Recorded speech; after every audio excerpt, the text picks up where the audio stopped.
तो hello guys, part 4 में आ गए हैं important relationship soil mechanics and foundation, जिसको अपन जियोटेक्निकल इंजीनियरिंग भी कह रहे हैं। तो रिलेशनशिप की बात करें तो स्टार्टिंग के अपन ने पिछले वीडियो पे कर लिए थे E is equal to N upon 1 minus N और n equal to E upon 1 plus N, मतलब relationship between E N N and N N E. अब आपको मैं ई बोल रहा हूँ तो आपको समझ में आ रहा होगा कि ये क्या होता है, void e and n porosity n. फिर अपन ने सेकंड फॉर्मूला यूज करा था E इजिकल टू डब्ल्यू जी अपॉन एस। ठीक है, तो अब यार एक बात मैं बताना चाहूँगा कि देखो बहुत सारे कमेंट आए थे कि कोई RTU के लिए भी पढ़ रहा है। ठीक है, तो जब मैंने भी पेपर दिया था ना उस वक्त, अभी की बात है थोड़े पहले की, जब मेरे भाई ने भी दिया था, मतलब उसने दिया था जब मैंने पेपर देखा था। तो पेपर मतलब मैंने पहले दिया था, बहुत पहले, उसका पेपर भी देखा और इसका पेपर भी देखा। तो देखो लॉजिकली बोलूँगा कि आजकल न्यूमेरिकल बहुत आने लग गए। तो न्यूमेरिकल पे यार आप खुद से भी ध्यान देना। थ्योरी में बता दूंगा किस साइड से आती है ज़्यादातर, लेकिन आज के बताऊँ किस तरह पैटर्न हो गया कि मान लो देखो आपको ना 16 नंबर का क्वेश्चन दिया है, ज़्यादा से ज़्यादा शायद 16 का ही आता है या 12 का आता है। तो जिसमें देखो स्टार्टिंग की मतलब फर्स्ट से लेकर सेकंड लाइन तक तो आ जाता है, क्या बोलते हैं, क्वेश्चन आ जाता है कि व्हाट इज़ द, कुछ समझाने के लिए बोल देगा, जैसे मतलब कोई स्लोप बता दो कि कितने प्रकार के स्लोप होते हैं, इन्फिनाइट स्लोप क्या होता है। ठीक है, व्हाट इज इन्फिनाइट स्लोप, ये पूछ लिया। फिर उसके बाद क्वेश्चन मार्क दे के यहाँ से स्टार्ट करेगा और इतना बड़ा न्यूमेरिकल क्वेश्चन दे देगा, बच्चे यहाँ अटक जाते हैं भाई, ये रियल फैक्ट है। तो यार अपन डेरिवेशन को बाद में करते हुए जल्द से जल्द अपन ये कंप्लीट करते हैं बुक को। तो अपन क्या क्या पढ़ते हैं, तो अपने सबसे पहले अपना टॉपिक रहेगा कि अभी सारे रिलेशनशिप में लिख देता हूँ जो आपको याद करने हैं, मतलब न्यूमेरिकल अपना सही होना चाहिए यार। और डेरिवेशन तो यार आप खुद कर लोगे, और नहीं हो रहा तो मुझे कमेंट कर देना, डेरिवेशन की भी बता देंगे। ठीक है, तो आज अपन करते हैं कि कौन कौन से रिलेशनशिप होते हैं जो हमें याद करने हैं। 1 2 3 तो हमने याद कर लिया था, और 2 3 और भी लिखवा देता हूँ, उसे भी याद कर लेना। तो देखो ट्रिक से ही स्टार्ट करते हैं। इसका डेरिवेशन अगर आपको सीखना हो तो कमेंट कर देना, डेरिवेशन भी करवा देंगे। लेकिन देखो आज याद करवाते हैं आपको बिना माता फोड़ी के। ठीक है, माता फोड़ी इन द सेंस कि ज़्यादा कुछ नहीं, आपको सिर्फ ये मत देखो, अभी ये मत देखो, अभी देखो gamma is equal to G plus E S gamma W upon 1 plus E, ये अपोन में है 1 प्लस ई। इसको याद कर लो ना आप 6 को, तो मुझे बता देना, एक सेकंड में पॉज कर दूंगा। ये मान लो आपने लिख लो, ये सबसे पहले ये लिखो, इसको कर लिया याद। ये रिलेशनशिप किसमें है, गामा GES। ठीक है, जो जो चीज़ दिखती है बस उसका ही रिलेशनशिप होता है भाई, इसमें लिखने की जरूरत नहीं, रिलेशनशिप बिटवीन GE कुछ नहीं। अब देखो ये याद कर लिया, सेचुरेशन आ गया, तो देखो S इज इक्वल टू 0 है, मतलब सेचुरेशन मैंने पढ़ा था कि मतलब उसमें पानी नहीं है, मतलब गामा ड्राई है। तो गामा ड्राई मतलब S इज इक्वल टू 0 डाल दो, तो ये क्या बन जाएगा, G gamma W 1 plus E. तो इससे ये याद हो गया, अगर ये याद हो गया तो। और अगर saturation A is equal to 1 है, मतलब ये पूरा पानी से भरा हुआ है, तो S इज इक्वल टू 1 है, तो देखो S इज इक्वल टू 1 डालो तो गामा सेचुरेशन क्या हो जाएगा, G प्लस ई 1 प्लस ई गामा W। तो आपको 3 याद हो गए, 3 ऊपर के याद हो गए, 3 नीचे के याद हो गए, तो अब एक ही बच रहा होगा, 1 2 और बच रहे होंगे, बस इसी तरह याद करना है। ठीक है, और आपको ये तो जरूर पता ही होगा क्या चीज़ के, मतलब S सेचुरेशन की बात करी थी अपन ने, याद है सेचुरेशन में क्या बताया था कि सोइल या तो ड्राई है फुली, या फुली सेचुरेटेड है, या पार्शली सेचुरेटेड है, मतलब समझ रहे हो ना, कि मतलब फुल्ली ड्राई है, मतलब पानी नहीं है, मतलब सेचुरेशन नहीं है, मतलब S इज इक्वल टू 0, और फुली सेचुरेटेड मतलब S इज इक्वल टू 1, समझे हो। तो अपन ने यही चीज़ देखा है कि गामा D, जिसमें क्या बोलते हैं कि S इज इक्वल टू 0 है, मतलब ये ड्राई है, और ये चीज़ है जिसके अंदर क्या है, पानी से भरी हुई है, S इज इक्वल टू 1। देखो भाई ये बहुत कुछ है, बहुत सारे हो गए। अब देखो इन्हीं से ही अपन बहुत सारे और बनाते हैं, जैसे अपन ने ये वाला करा था, तो देखो इसको अपन किस तरह और लिख सकते हैं, समझ रहे हो। इतने याद कर लोगे तो न्यूमेरिकल में तो बहुत कुछ हो जाएगा। ठीक है, मतलब न्यूमेरिकल अब आप बहुत सारे सॉल्व कर पाओगे, और मैं और बता दूंगा जैसे जैसे उपयोग आएंगे, वैसे अभी थोड़े ज़्यादा हैं। तो अब देखो इसका सॉल्व करते हैं अपन। इन्होंने एक किस तरह दे रखा है रिलेशनशिप, कि इसको उसने मल्टीप्लाई कर दिया, जो गामा W था वो इन दोनों से मल्टीप्लाई कर दिया। देखो G gamma W upon 1 plus E. ठीक है, एक तो इन्होंने ये लिख दिया, और फिर लिखा है प्लस S मल्टीप्लाई में ही है, तो S multiply E gamma W 1 plus E. ठीक है, अब देखो इधर से तो निकालते हैं पर, लेकिन सबसे पहले इस चीज़ को देखो, ये चीज़ को देखो, फिर ये इमेज पे इधर देखो, G gamma W one plus E, G gamma W one plus E आपके सामने ही है। तो ये चीज़ तो क्या हो गई, गामा डी हो गई। तो gamma is equal to gamma d, इसमें तो कोई प्रॉब्लम नहीं है आपको, ठीक है। सॉरी यार, ये वन प्लस ई था अपने, गामा डब्ल्यू और वन प्लस ई है, ठीक है। तो अब इस चीज़ को इन्होंने किस तरह लिखा है, देखो एस निकाल लिया बाहर, एस बाहर निकाल लिया, तो क्या क्या चीज़ बच रही है, E gamma W upon one plus E, ठीक है, E gamma W upon one plus E, ये चीज़ आपने लिख ली। अब इस चीज़ को देखो अपन एक बार इधर लिख लेते हैं थोड़ा, यही चीज़ को अपन इस जगह लिख लेते हैं जल्दी से एक बार। तो देखो यही चीज़ थी, तो अब इन्होंने फिर किस तरह इसको रिलेशनशिप में दिया है, गामा डी आ चुका था प्लस एस बाहर निकल लिया था, फिर उन्होंने क्या चीज़ करा, जो गामा डब्ल्यू है मतलब G plus E gamma W minus G gamma W, ये अज्यूम करा है, मैं बताता हूँ ये अज्यूम क्यों करा है, वन प्लस ई। अब देखो अगर ये जो गामा डब्ल्यू है इससे मल्टीप्लाई होगा तो ये तो हो गया पॉजिटिव, और ये है नेगेटिव का, ठीक है, ये पॉजिटिव है और ये नेगेटिव है, समझ रहे हो। तो प्लस माइनस ये कट जाएंगे, तो मतलब ई गामा डब्ल्यू ही बचेगा, सिमिलर वही चीज़ बचेगी।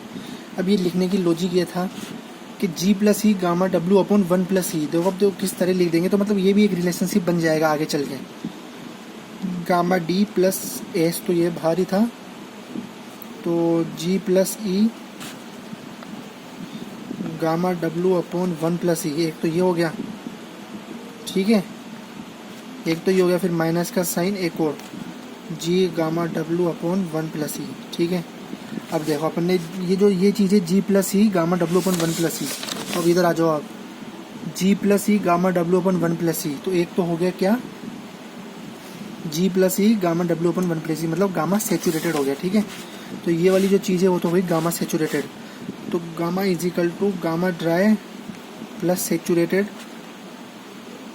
फिर क्या आएगा गामा सेचुरेटेड माइनस, फिर ये चीज़ ये अपन आए थे हैं किस पे, गामा, फिर इस चीज़ पे देखो G gamma W one plus E, G gamma W one plus E, तो माइनस गामा डी, तो भाई ये एक और रिलेशनशिप आ गया आपका। अब देखो यार आपको मतलब अब लगा होगा कि मतलब देखो आपने सोल्व तो कर लिया है ना, मेरी सिंपल ही वे में सोल्व हो गया, लेकिन बस लॉजिक मतलब बताने का मतलब इतना सा ही मतलब था कि मैं आपको पूरे डेरिवेशन करके बता दूंगा, मेरे को कोई प्रॉब्लम नहीं है। लेकिन देखो मेन मोटिव क्या है, एग्ज़ाम क्लियर करना, ये सबके मन में रहता है, और वो भी अच्छे मार्क्स से करना। तो देखो फॉर्मूले याद करो सबसे पहले तो, क्योंकि ये सब्जेक्ट बहुत ही बड़ा होता है, जहाँ तक मैंने पढ़ा है देखा है बहुत ज़्यादा बड़ा होता है, न्यूमेरिकल भी बहुत होते हैं और थ्योरी भी बहुत है, बहुत ज़्यादा, और फॉर्मूले भी बहुत है, और डेरिवेशन तो है ही है। तो क्या क्या करोगे, तो यार उतना ही तो करोगे, अपने तो कैपेसिटी भी तो होती है ना ब्रेन की, ये कितना करें, तो ठीक है इतना कर लो, इतना बहुत है, और भी कुछ होगा तो और भी आपको बता देंगे, ठीक है। तो अब एक न्यूमेरिकल करते हैं कि ये रिलेशनशिप का यूज़ करते हुए एक न्यूमेरिकल करते हैं, ठीक है। तो वो किस तरह आता है, तो मैं एक बार न्यूमेरिकल लिख देता हूँ।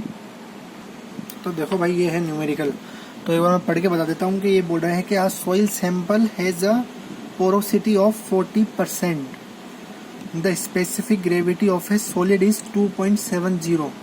तो अपन को कैलकुलेट करना है void ratio, dry density, unit weight if the soil is 50% saturated, and unit weight if the soil is completely saturated. देखो बड़ा ही सिंपल है, 50% if unit weight if the soil is completely saturated. तो एक बार आप लिख लो, पॉज कर लेना, लिख लेना, ठीक है, लिख लिया होगा शायद आपने यहाँ तक, तो यहाँ तक कर लेना पॉज करके।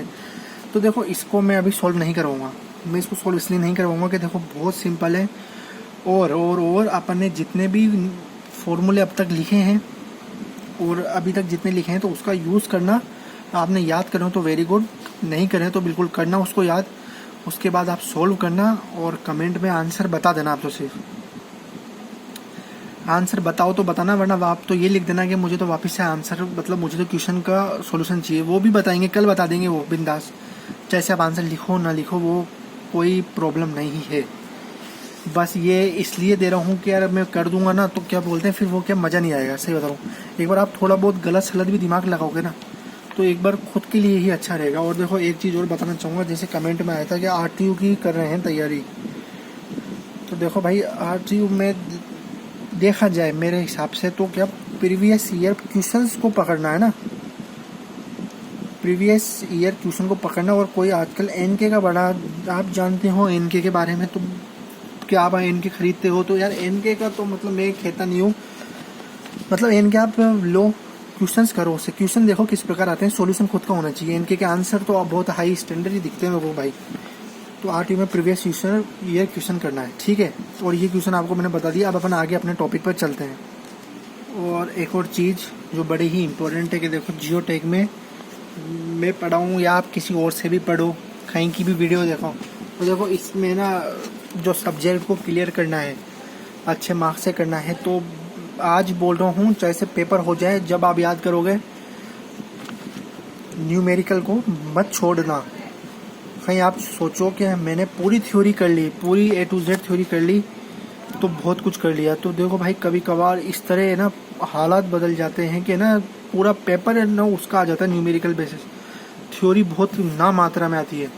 तो बस इसका ध्यान रखना कि देखो थ्योरी तो करो ही करो, थ्योरी पे तो फोकस रहता है, लेकिन ज़्यादातर फोकस आपके बार है ना न्यूमेरिकल जरूर करना, क्योंकि मेरे हिसाब से पैटर्न चेंज हो गया आपका। 2 घंटे या 3 घंटे का पेपर होता होगा है ना 120 मार्क्स का, तो अगर 160 मार्क्स वाला है तो थ्योरी भी आएगी, लेकिन वरना न्यूमेरिकल तो आते ही आते हैं, और इससे तो न्यूमेरिकल आएंगे ही। इस प्रकार का न्यूमेरिकल आ जाता है और थोड़ा कन्फ्यूजन वाला न्यूमेरिकल आ जाता है, लेकिन अगर अपन को फॉर्मूला आते हैं ना तो अपन वहाँ तक अप्रोक्स पहुँच जाएंगे। तो देखो रिलेटिव डेंसिटी की बात करते हैं, और कमेंट में ज़रूर बताना आप कौन सी बुक से पढ़ते हो, कौन सी, एक तो स्टैंडर्ड बुक कौन सी है, लोकल बुक कौन सी है। लेकिन अगर मैं नहीं मानूँ ना यार, मुझे तो भाई इतना डर लगा था इस सब्जेक्ट से, मैंने 3 बुक खरीद ली थी। मैंने स्टैंडर्ड 2 खरीदी थी और एक लोकल खरीद ली थी, लोकल भी यार बड़े यूज़ हो जाती है। तो देखो रिलेटिव डेंसिटी की बात करें तो डिनोटेड करते हैं ID और DR से, तो अपन वैसे ही करेंगे। फॉर्मूला क्या होता है, ID is equal to E max minus E upon E max minus E minimum. तो E मैक्स मतलब void ratio in the loosest state, मतलब जैसे ये अपनी मिट्टी है, तो मिट्टी देखो इस तरह इसके कण है, कण बता रहा हूँ मैं मिट्टी के। तो देखो ये जो गैप आ रहा है ना इस तरह, देखो ये ऐसे गैप आ जाएगा इधर, ऐसे ऐसे इधर जो गोला बनेगा ना, तो इधर गैप आ जाएगा, मतलब बिखरी हुई मिट्टी समझ लो, जिसके अंदर मतलब छेद हैं, छिद्र हैं जिसमें ना, समझना हिंदी में। तो वो है E मैक्सिमम, जिसमें मतलब वॉइड रेशो ज़्यादा है। E मिनिमम मिट्टी के कण बिल्कुल ऐसे पास हैं, दबे हुए हैं, कॉम्पैक्ट समझ लो, तो इसमें वॉइड रेशो बहुत कम है इसमें वॉइड रेशो। तो E max minus E upon E max minus E minimum, ये इसलिए कर रहा हूँ कि इसका यूज़ बहुत जगह आएगा आगे चल के। तो यार आज अपन अपना काम करते हैं फिनिश। अब कल क्या क्या करते हैं उसके लिए मैं आपको बता देता हूँ कि कल मतलब मैं आज भी बता सकता था इस वीडियो में, लेकिन उसके लिए मैंने कल का क्यों चूज़ करा कि कल अपन करेंगे बड़ा लेक्चर लेंगे। कल ही वीडियो आने वाली है, जिसमें अपन को क्या क्या पढ़ना है। देखो determination of A water content, core cutter method, ये जो आपके प्रैक्टिकल में भी आता है और कभी कभार पूछ भी रहता है, core cutter method, sand replacement method है ना, और बहुत सारे हैं मेथड, जैसे मैं बताता हूँ आपको पढ़ के।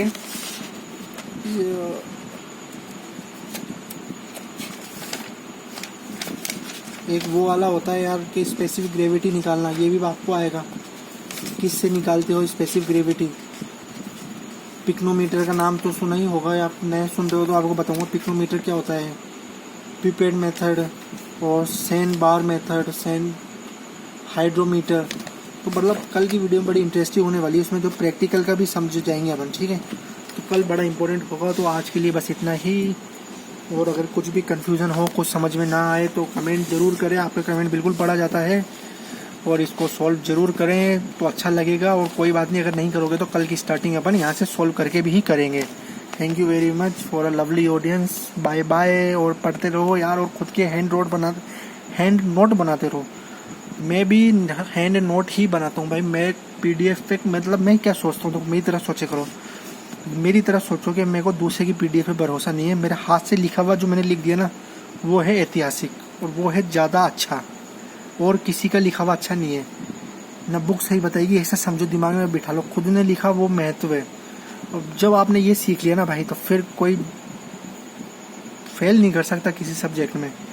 और यही मोटिवेशन था आज का कि खुद का लिखना, खुद के हाथ से लिखो बढ़िया बढ़िया हर एक चीज़ यार। मतलब मान लो देखो खुद लिखोगे, ग्रेविटी है, मान लो आपको मतलब पढ़ते पढ़ते मजाक सूझ रहा है कि मान लो यार चलो आप बोर हो रहे हैं, आपने ग्रेविटी को इधर करके गुरुत्वाकर्षण लिख दिया, ठीक है, नोट्स बना लिए, लेकिन कभी आप खोलने बैठोगे तो आप देखोगे ना ग्रेविटी को गुरुत्वाकर्षण लिखा, मतलब खुद को एक बार हंसी आ जाएगी। मतलब खुद के नोट्स खुद को हंसी जिंदगी भर याद रहता है भाई, खुद के नोट्स, ये मैं बताता हूँ।